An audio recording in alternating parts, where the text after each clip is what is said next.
भक्तीची, शक्तीची आणि युक्तीची देवता म्हणून आपण सातत्याने अनेक वर्षानुवर्ष आपण ज्या मारुतीरायाची सेवा करतो, आज त्या मारुतीरायाच्या जन्माचा दिवस. आजच्या या जन्मदिवशी आपण सातत्याने दरवर्षीप्रमाणे आपण इथं मोठ्या भक्तिभावाने आपले गाण्याचं कीर्तन होत असताना अखंड हरिनामाचा सप्ताह सातत्याने गेली अनेक वर्षापासून, आठवत नाही तेव्हापासून आपण सगळेजण, नाना तुम्हाला आठवत असतं ही ज्येष्ठ मंडळी त्याच्या आधीपासून हा सप्ताह चालू आहे. अशा या सप्ताहाच्या निमित्ताने आपण सगळे अनेक वेळ, जास्तीचा वेळ तुमचा घेणार नाही, मला माहिती आहे. तुम्हाला साडी पण पाहिजे आणि भुगा पण दोन्ही गोष्टी. परंतु भक्ती, शक्तीची आणि युक्तीची देवता असताना भक्तीची, शक्तीची आणि युक्तीची या देवतेचं मला वाटतं अनुकरण कोणी केलं असेल तर महाराज छत्रपती शिवाजी महाराज. छत्रपती शिवाजी महाराजांनी आपल्याला भक्ती शिकवली, युक्ती शिकवली आणि शक्तीचं कारण छत्रपती शिवाजी महाराज. परंतु मला वाटतं समाजाने मात्र आपण फक्त भक्तीच घेतली. मला सांगा बरं, इथलं कोण कोण व्यायाम करतोय? आपण हनुमान रायाची आपल्याला तर पूजा करायची असेल, सगळ्याच्या सगळे बंद कुस्तीपटू दर्शन कोणाचं घेतात? हनुमान रायाचं.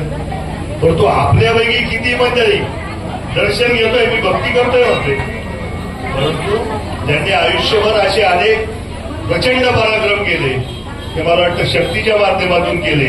आणि त्यासाठी व्यायामाची जोड ही आपल्या सगळ्यांना, म्हणजे महिलांना सुद्धा रोजचा रोज व्यायाम केला पाहिजे.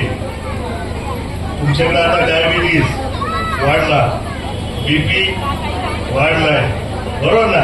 आणि सगळ्यात वाईट काय असेल ना, तर ब्रेस्ट कॅन्सर हा तुमच्यामध्ये वाढला.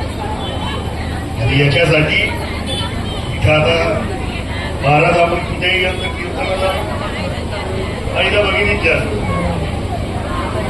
माझी विनंती तुम्हाला ही आहे की तुम्ही कुटुंबाचा कणा, दिसत नसला तरी कुटुंबाचा कणा तुम्ही जा.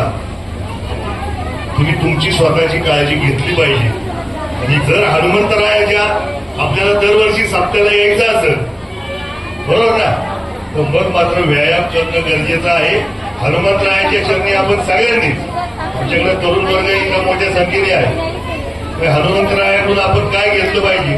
तर निश्चित स्वरूपात शक्ती सुद्धा आपण त्यांच्याकडून घेतली पाहिजे. युक्ती तर त्याच्यात होतीच की आपल्या सगळ्या प्रबोधनाच्या माध्यमातून, छत्रपतींच्या अनुकरणातून ती येईलच. परंतु मात्र व्यायाम करणं गरजेचं आहे. जेवढा व्यायाम कराल तेवढं निरोगी आयुष्य जगता येईल. महाराजांनी सांगितलं, देवस्थान ट्रस्टी मागेही सांगितलं होतं, आपली इथं मिटिंग पण झाली की आपल्याला जीर्णोद्धार करायचा आहे. परंतु त्याच वेळेस आपण, मला वाटतं, मुक्ताई सभागृहाचं काम चालू केलं, त्यामुळे काही ते राहिलं असं.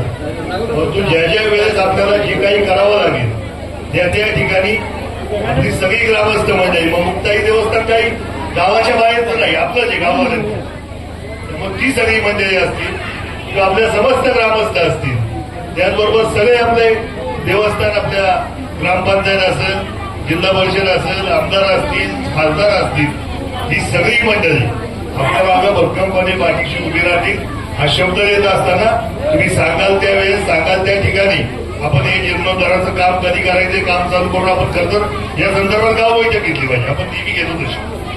आणि त्या माध्यमातून खरंतर पश्चिम विशीचं काम, तसं आता आशिष भाऊंनी सांगितलं की पश्चिम विशीचं काम आता आपलं शेवटच्या टप्प्यात आहे की आपलं डिझाईन, त्याच पद्धतीचं काम आपल्याला थोडंसं डिझाईन करून अजून काय करता येईल त्या माध्यमातून समस्त ग्रामस्थ नारायणगावकर हे सातत्याने या सार्वजनिक कार्यक्रमांमध्ये किंवा धार्मिक उत्सवामध्ये हे नेहमीच सहभागी असतात. याही कामामध्ये आपण काही कुठे कमी पडणार नाही हा शब्द देत असताना पुन्हा एकदा हनुमान जन्मोत्सवाच्या मनापासूनच्या शुभेच्छा व्यक्त करत असताना खरंतर आपल्याकडं पुन्हा एकदा विनंती करतो माता भगिनींना, आपण आपली स्वतःची आरोग्याची काळजी घेतली तर कुटुंब उभं राहतंय.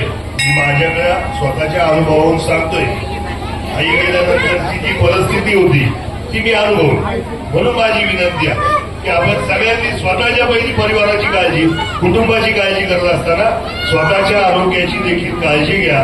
मला वाटतं हनुमंतरायाच्या मी हीच प्रार्थना आहे की माझ्या सगळ्या माता भगिनींना, आमच्या नारायणगावकरांना तिनं कायम सशक्त असं ठेव ही विनंती करतो आणि पुन्हा एकदा हनुमान जयंतीच्या मनापासूनच्या शुभेच्छा व्यक्त करतो. थांबतो. जय हिंद, जय महाराष्ट्र, जय शिवराय.